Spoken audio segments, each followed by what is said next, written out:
All right, we'll take your questions for Coach Saban. If you'll raise your hand, and we'll get a floor microphone to you. Hands up. Questions for Coach Saban. And let's start right in the middle.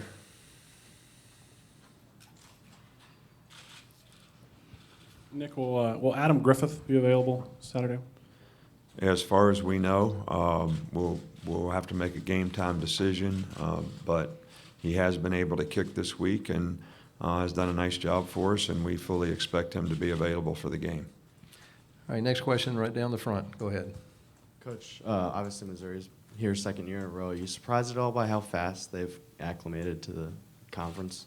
No, not at all, because I have a tremendous amount of respect for, Gary and the great job that he's done anywhere that he's been a coach, whether he was a coordinator at Washington, head coach at Toledo, or, now the 13 years that he's been at Missouri.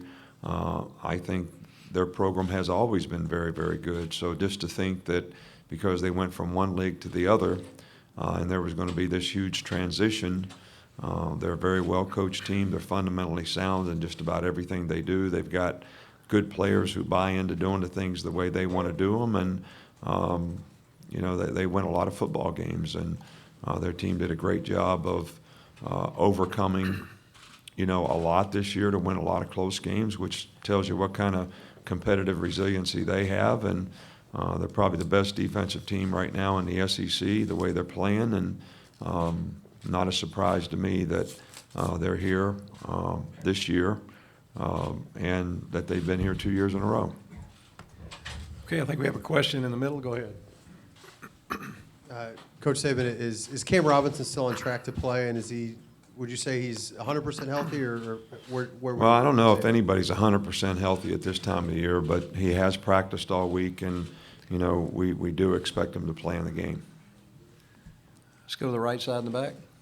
Yeah, Nick, what's your thoughts on the College Football Playoff Committee and some of the criteria they've created as the year's gone along, like game control? Things that maybe you may have not known about at the start of the year. Well, I don't really have an opinion on all that. I don't think that anybody would listen to whatever my opinion is. I think that this is what everyone wanted. I do think that I said this in the very beginning before any of this started, that the BCS had created a criteria of picking the best teams. And there were, 12, 13, 14, I don't know how many years of experience that went into creating that criteria that produced at least some number, right, of whatever that kind of ranked the teams. And really their failure was because they could only have two teams in the BCS game, was when there were three good teams, it created a tremendous controversy. And if you have four, the fifth team is always going to create a tremendous controversy. But I thought that as much of that criteria that could be used based on the experience probably would have been beneficial because you never got the feeling that there was a vote. The polls were taken into consideration, but there was really never a vote. So I do think that this playoff has created a lot of energy, enthusiasm, and is great for the fans, and it's great for college football in a lot of ways. But I also think there's a bit of a downside to it all because not long ago, every game that got played in college was an important game. And every bowl game that got played was an important game.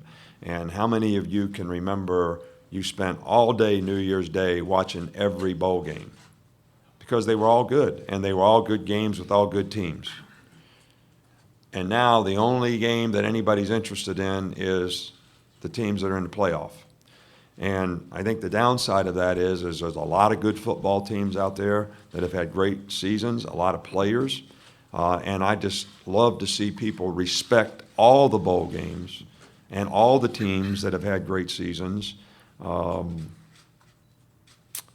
which sometimes I think is not happening now. Question down front on the right. Go ahead.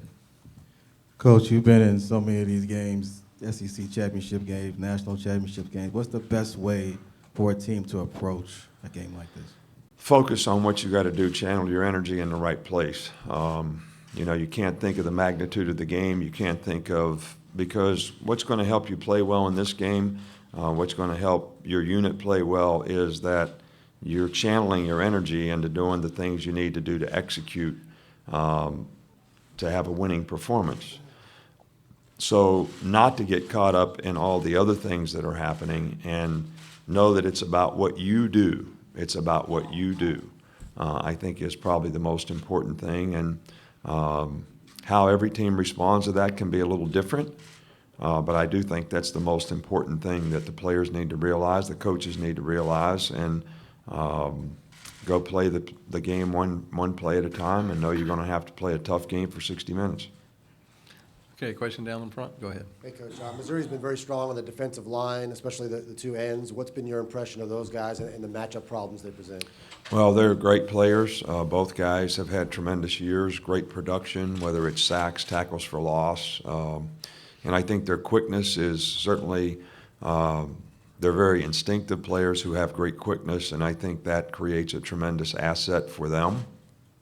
And obviously the challenge is can you keep a hat on a hat with these guys and not let them get the kind of penetration to create the negative plays and the disruptions to your offense, because the way they play defense when they get you behind and down a distance, that plays right into their hands. So, it's going to be really, really important to be able to control the line of scrimmage and not allow these guys to get a lot of penetration with their movement and their quickness.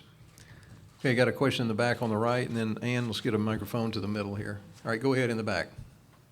Right. Sunday, I think it was, talking about cornerbacks and talking about maybe being some competition there after the Auburn game. How did that go, and how's Eddie looking this week?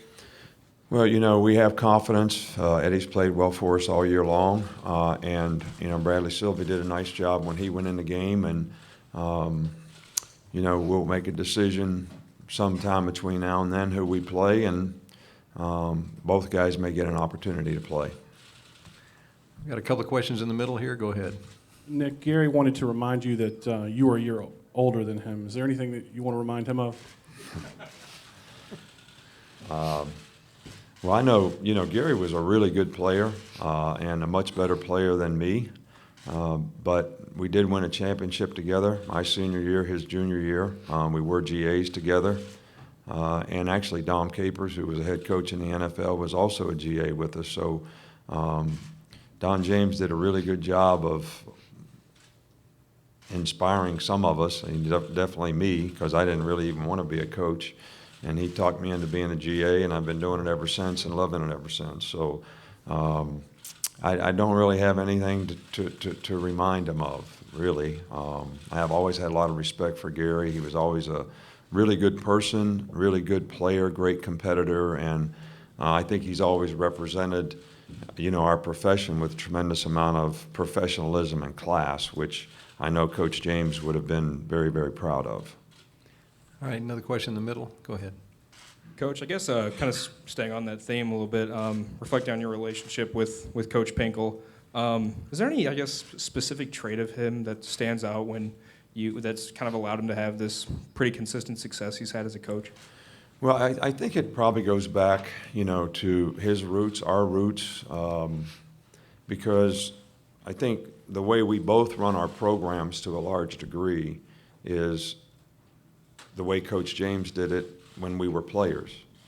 And it was a lot about, developing people, a lot about helping people be successful, a lot about emphasizing the importance of graduating from school, developing a career off the field, a lot about being all you could be in everything that you did, including being a good player, and always use the lessons of athletics to the lessons of life, and how that could help you be successful. And so Coach James was very, very successful wherever he coached. I think you get a certain kind of person in the program that is going to work hard to try to do those things and buy into those things. And I think that's, philosophically why, Gary has been very, very successful, because we both had a great mentor to start with. Question in the back on the right. Go ahead.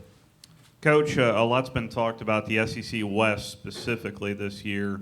How difficult was the West this year compared to other years?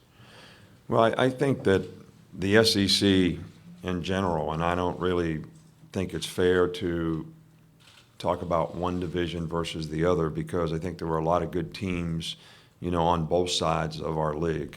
And I do think that it was a especially strong year in our division.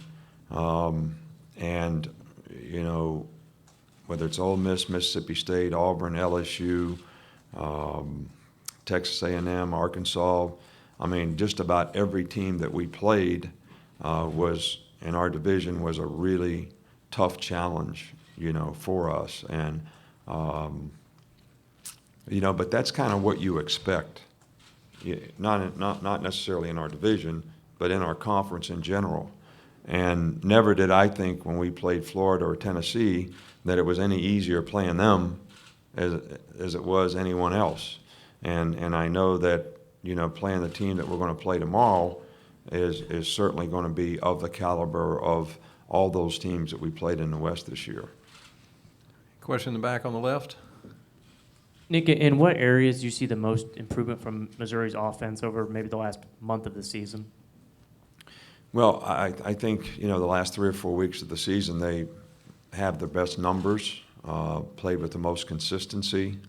I think, Matty Mock has played really, really well as the season has progressed.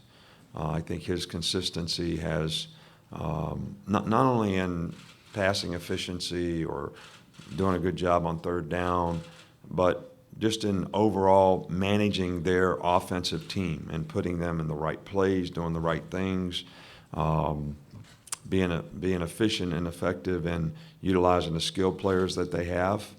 They have great balance on offense in terms of their ability to run the ball and throw it and put those two things together play action-wise to create lots of issues for how to defend them. So, I think he's very athletic, and his ability to scramble and extend plays has been something that has been very effective, for their team. So they're playing their best football of the year. There's no question about it.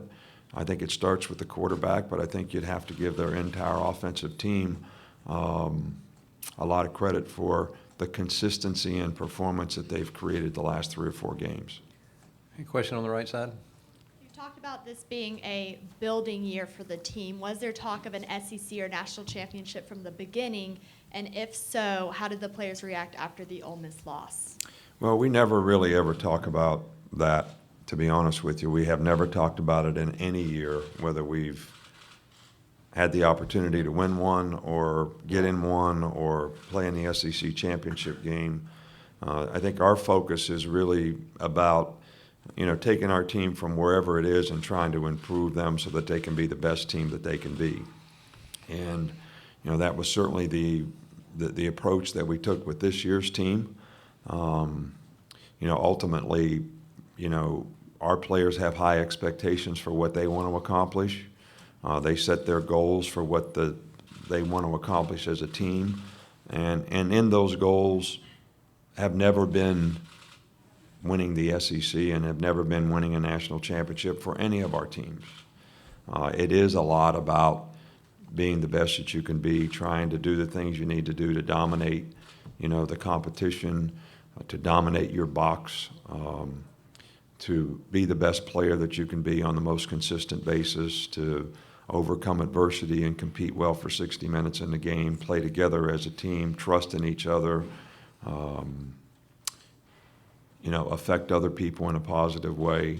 Those are more of the types of things that I think we try to emphasize with our teams so that we have the opportunity to sort of grow and develop and be all we can be. A question on the left side. Go ahead.